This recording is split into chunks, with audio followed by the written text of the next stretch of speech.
Studio Formule 1. Info à temps réel. Mesdames et messieurs, fidèles de notre émission live, donc New Time Politique, donc je reçois sur notre plateau l'un des combattants congolais, donc les gens qui veulent que la RDC puisse aller en avance, pour tout comprendre biso, donc Mupanzi Nadot Nangai Mozomona Nazana combattant, il s'appelle au nom de FMI Tshisekedi. Bonjour FMI Tshisekedi. Bonjour c'est Gino. Donc soyez les bienvenus dans le plateau Nabiso. Au pénal toujours me capo décortiquer moi quelques mots par rapport à les combattants na bateau bazolanda biso. Tout ça na moi ba mikakatano par rapport ya combat ou toujours mon ba combattant bazo sala. Toujours mon message les capé pena dans le sens que bientôt toujours comme en 2016 quand on a combattant proposé ce biloko mais donc en 2016 vous proposez ce logo ni message pour l'élection présidentielle les au Congo. En fait, qu'est-ce qu'il y a juste avant tout côté vraiment du dessous il y a ma solo la biso New Time Politique parce que tu relever là tout. Merci. Pour le moment, déjà, tout le monde, tout le peuple congolais va déjà que l'élection, Moïse Wana, violeur Wana, maintenant, il y là, en 2016. Alors, si maintenant, ici, c'est ton mandat ici là, pour les élections, on a un côté, on a un candidat qui va présenter Bissot, jusqu'à maintenant, il va présenter Bissot. Bissot, vous avez un candidat encore. Papa Etienne Tshisekedi. Nous avons changé de candidat. Au peuple à Pona. Toujours c'est là tout comme un colango. Bissot, de gauche à droite, vous avez un candidat qui a encore. Tout ça là, ceux qui te commis les jours, Bissot te représenter. Tu te bétana. Bissot na bango. Nana Roleka. À diriger comment. D'accord. Donc, vous êtes déjà un candidat. Est-ce que combattant, c'est un parti politique? Combat, c'est un parti politique. Combattre, c'est un mouvement de pression. Donc, comme si on peut dire qu'une révolution populaire. D'accord. Donc, combat, c'est un combattant. Donc, tout ça, le banda et pays, c'est un combattant. C'est un mouvement de pression. Et de cette pression, le gouvernement est en place. D'accord. Donc, mesdames et messieurs, j'espère que Bolandi Nenge, les représentants, mon combattant, FMI Tshisekedi, Amé qui expliquer nous, mais tout compte vraiment un peu plus profond. Voilà. Donc, exemple, Nanyo Soana, pour les combattants, Baza, et belé dans le monde. Bit ya sujet ou bien cible ya likambo eza nini au juste que ba combattant bazana mutu na bango déjà ou bazolinga ba faire voir na peuple congolais que yimta ozala aux élections présidentielles les jours à venir ou eza à travers union UDPS avec certains combattants ou c'est une révolution populaire au tout on est là pas que pour le président qui est au pouvoir, mais pour la RDC. Combattant nyonso na monde entier abundela mboka na ye Congo. Combattant tout azobundisa pouvoir ya occupation pe kangi Congo. Combattant tout ayebi ke il faut gouvernement place et Kende. Après, combattant a émis déjà qu'un Congolais, le rôle à papa n'a tout Tshisekedi, père de démocrate, a joué pouvoir à mettre en place à cause de la démocratie dans le Congo. Et bon pour la succion aux obima en RDC là, tout le monde a mis ok. M. Moïse Katumbi Tchapoué. Donc, il peut aussi être président de la RDC. Oui, Moïse est Congolais. À travers le gouvernement et la place. Parce que c'est ce bima. Na côté na bango. Jusqu'à l'élo. Bientôt mandat na bango qui na Osuka. Na basali congrès à partir na bango te. Nani oyo bango bako postuler. Pour un mot to vandi to yoga kao kengo.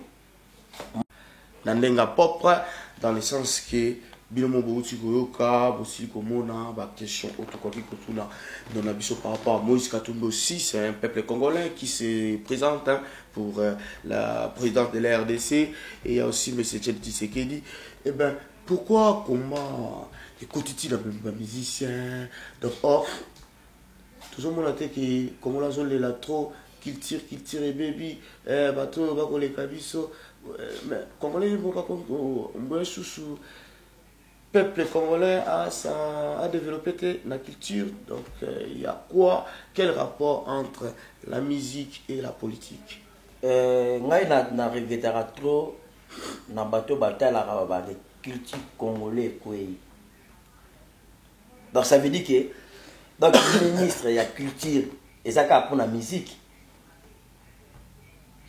Tout d'abord na bango mona na kata Congo na gouvernement à place ba considérer na ba musicien té. Donc ça veut dire que ils ont culture congolaise. La musique parce que ceux qui bah, considèrent bango. Donc ça veut dire tout le monde peut s'en place. Gouvernement à place comme et considère bango dans le bango et considère bango té. Donc ça veut dire qu'il y a culture congolaise à la musique té. Bon, culture congolaise c'est pas que la musique. Alors, na obakselo ko mo boye. Ce qui biso to boya lelo musique et beta. Tu vas aller ma question à tout na ngo trop. Bino ba jeunesse boya kaka poser ngo n'importe qui combattant. Bien, on va me répondre na ndenge na ye. Question o ezala boye. Musique to boya ngo parce que pour ba muso ba lo non, to comment ba anniversaire.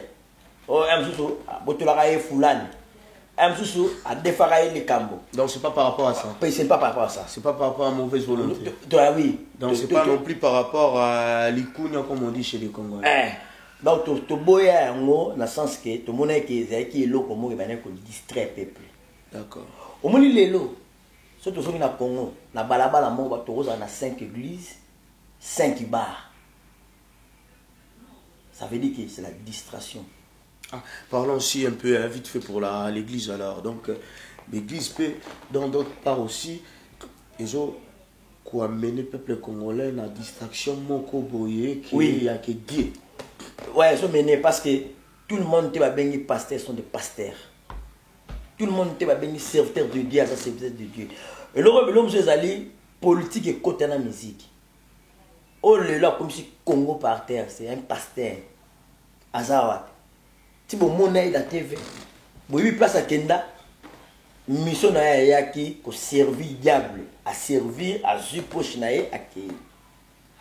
Donc quand on sait la église ou belé, ça veut dire que pendant là il sa peuple la lobi kalinga bima côté kuna maté à moge lobi boy. Verset biblique moge lobi boy. Allez peuple mona alali. Il y a un moment que le gouvernement a tous les moyens pour créer le locaux et pour distraire le peuple. Donc, si on a des bandes, on peut comprendre que tu stopper la musique. Et parlons un peu de Rex Kazadi. Alors, Rex Kazadi vient d'être en RDC, à Ketagi Kogo, à Zalagi Awa Bolobiki, à combattant. Il arrive en RDC, enfin, je sais pas, et l'Oronina Salaki. Et bien, à un moment donné, comme on écoute, on a essayé de vérifier qu'il est devenu collabo. Donc, pour vous, vous appelez à la confiance entre vous, des combattants, ou je sais pas. Bon, de ma part, c'est le mec qu'on a félicité. Ah, vous félicitez Rex Kazadi. La félicité reste pas Sazali. Ma courage naïe. Reste à sa militaire. Reste à sa civil. Mais la courage naïe. À Longwe Awa, à Keipe Kinshasa, à lodo ya kwa loba. Qu'est-ce qu'il a dit? dit? Ce qui bato s'étendre. Qu'est-ce qu'il a dit? Ce qui bato bandaki ko s'étendre que Rex na kata Kinshasa akokende akoloba finga Kabila na télévision à Kinshasa na ba chaîne à Kinshasa. Non. Mais pourquoi il y a que alors le problème est ali boy. Combattant il faut évoluer. Na quand tu dois combattre, tout le monde avant la poto a sa combattre. Tu as la bateau. Surtout tangi na chaîne moko boy na otanga kombo te na ofula bango. Ba bundisaka ba combattre. Alors toujours bosana ke bateau azoya lobby aya fingi combattant moko boy. Ah asa collabo tela boy. Est-ce que mutuana azana bino yeso tambola na bapotre. D'accord. Donc voilà, yeso tambola na bapotre, vous venez de nous dire, la Bible aussi ça nous amène dans une distraction. Eh ben, mesdames et messieurs, j'espère que vous avez bien compris hein? Donc on est en live studio live Time Politique avec FMI Tshisekedi, donc les seuls et l'unique combattants de la région Rhône-Alpes hein, qui parle avec nous. Donc par rapport à toute cette histoire on vient d'écouter, vous nous a parlé par rapport à Rex Kazadi, vous lui félicitez. La félicité est issue de plus, c'est un bon combattant. D'accord, il y en a. Parce que Azar civil, Azar soldat. D'accord. La carte combat, tout le monde a soldat. La carte combat. La carte combat, tout le monde a soldat, ou bazar a soldat. Tant que vous avez soldat, oh, vous avez guerre.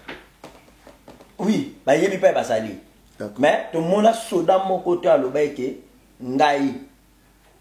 Donc tu vas mais si c'est vrai, si c'est faux, pourquoi pas na Zamba? Pourquoi pas les combattants qui ranger problème politique à l'amiable? Parce que dans le sens qu'on vous demande, est-ce que les combattants baza déjà na bateau baza ciblé au sein du Parlement de la RDC ou un parti politique ça va se créer ou dans la présidence de la RDC, beaucoup de combattants ils ont réussi. Ou bien dans la négociation? Non, biso ne tout ça boye, tout ça na ma coquille à Minduki te. Faut que ben l'eau moko na Europe to vendre les bosso Europe les alaka indépendant. D'accord. Chaque pays a s'occuper na makambo na ye, ata na vente na ye, a kosala na ba pays ya yoka na bango. Mais les lots Europe comment na uni. Dans le monde, tout à monde. Dans l'époque, sur la guerre à gauche, à droite, même si on a IRSS, à Tekeli Foulani Minduki. Moi, je combat tout ça. Surtout le dos Kangi Sambon. Tu consommes même ça Minduki. Maintenant, on teke la biso.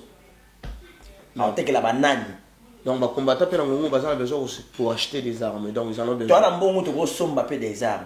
Mais tu consommes des armes, tu ne pas. Il faut statut, il faut avoir mieux tout complet. Au sommet, on est nan, pas nan.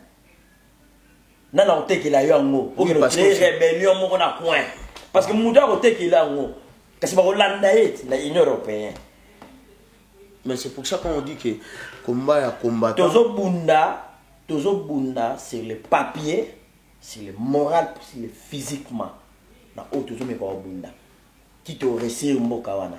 D'accord. Et ne pas déjà le bazo le baté, banda mouvement mosalini. Oui. Bino bo mona ki to salini. Balaxi no mwanda baroko basaliti. Donc mais basali en point. Am ne to lo barat. Mboka za salité. Mboka za salité. Bon, mesdames et messieurs, donc j'espère bien que vous les avez bien écoutés. Mais que rien de rapport peut quand même bon ici, donc tu sais pelité quand. Il était à Brazzaville. Non, toujours comparé. Non. Tant que tu vas RD, c'est le roi Makassi. Mais faut te bon ça. Mais quand on dit mieux que rien. Il y a 40e na botu na bango la 40. Pourtant et là on passe là on le pas mondele balobi boye. Na total na téléjournal. Angola doit présenter un rapport na yé la premier aéroport Afrique. Ah comme numéro 1. Alors siko na minute azana na numéro 1 té. Mais ozo tonga. Parce que bango ba tongi o ba la kisi wana. Et ça 40e en Afrique. D'accord. Et on a pu se regarder dans le bigate et l'équipe a brasaté. D'accord. Là, je vois bien qu'on nous signale, on est vers la fin. et neti loko nini vraiment message nini ya makasi oyo koki kozala nango avant to na clôturer émission oyo oyo kopesa pour na peuple congolais au baza les banda ya mboka na ba o baza na kati ya mboka na ba toyo bazalaka en collaboration ya koyoka makambo ya Congo message nini yoko pesa bango na ngonga lelo parce que bientôt va être à la fin message ya liboso bena makasi ezake ba combattre tous à la uni tant to bandaka combat tous à la parti politique moko te tous à la pena ba association de créer te lelo alors pendant que tu crées ba association tu yé kokoma yango engo manomération na ba distraction moko boye association tambola na mbongo association musu bomo na ba créer association baza ba combattant na baza sur na association na bango ba la président na bango ba la ni ceux qui ont mbongo quelque part et ya boye ba pété alors tout tika makambo ya kofingana biso na biso muda yaka na moninga na combat azate ngai eloko na osenga na ba combattant tout tika ba politicien basa la politique na bango un combattant ça la combat na yo pourtant on a kota na combat ezaki te ke msu papa Tshisekedi be abengaka nga be vite caméra ou be ngwana benganga ya bike efemi kende na koti se combat okoma combattant obundela nga na kota combat la bima shenga ngai moko mukope na kolongwa pe ngai moko to kabola to longola combat na ba parti politique. Chaque président a parti politique, a ça la politique naie. Dans le monde qui dernièrement maquillé les bima. IDPS, c'est un parti politique. Président Tshisekedi, c'est un président d'un parti politique. Mais j'ai entendu parler, mesdames et messieurs, ne quittez pas. Question more vite fait, on répond de sur vrai ou faux. Est-ce que Boketu il manque de respect à son excellence, M. Etienne Tshisekedi? Vrai ou faux? Vrai. D'accord. Pourquoi? Ouais, parce que beaucoup de fois comprendre que beaucoup de combattants, Tshisekedi c'était président d'un parti politique. D'accord, merci beaucoup. Donc j'espère bien qu'il peut parler tout au fond. C'est juste une question piège, hein, vous avez bien compris. Là on est à la fin, mesdames et messieurs. Merci de vous recevoir sur notre plateau, monsieur FM Kiti Sekedi. On remercie aussi Junior de l'autre côté. Donc on appelle ça maman tout bambote quoi. Donc bana Saint-Étienne, bana Grenoble, bana Mokimumba, partout dans le monde entier. C'était juste une new time politique 5 minutes d'avant.